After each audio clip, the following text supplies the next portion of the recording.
Hello, नमस्ते, प्रणाम। मैं हूँ उषा लोकगीत में आप लोग को स्वागत करती हूँ, अभिनंदन करती हूँ। तो आज मैं जा रही हूँ, एक ज्योतिया माता का सोहर गीत है। तो ज्योतिया माता का सोहर गीत बहुत अच्छा है। इसमें है एक पत्नी अपने पति से क्या मांग रही है। अभी इस सोहर के माध्यम से आप पूरा सुनोगे तभी आपको पता चलेगा और अच्छा लगेगा।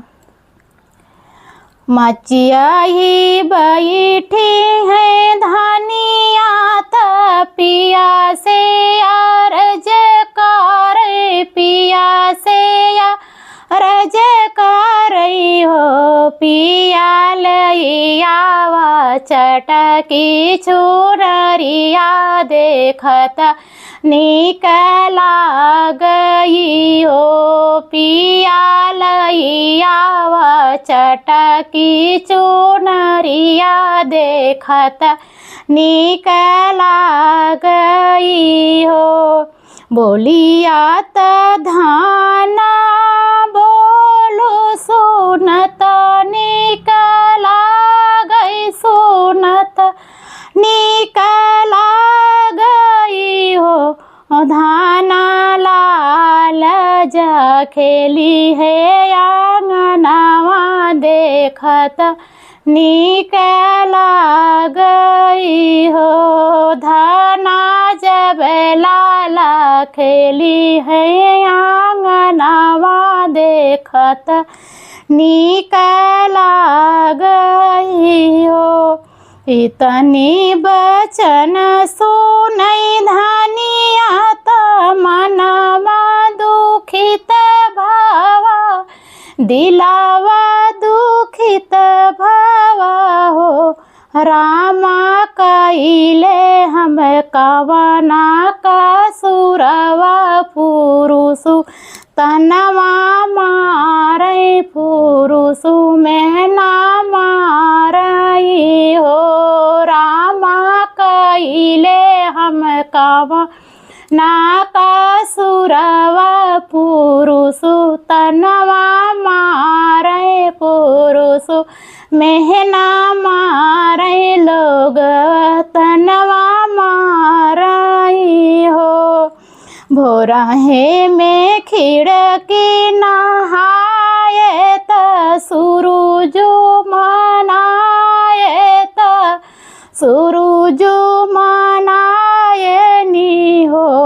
नाथ परी गाये बजनी के नामा जिन गया खरत भाई नी हो। नाथ परी गाये बजनी के नामा जिन गया अखरत भाई नी हो।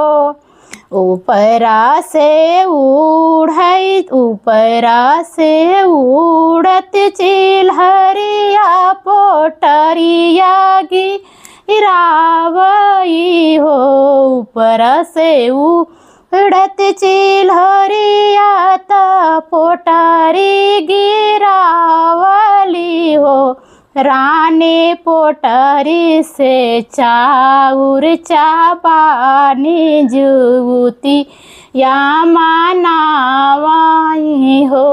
रानी पोटरी से चाउर चापानी जुती या मनावाई हो।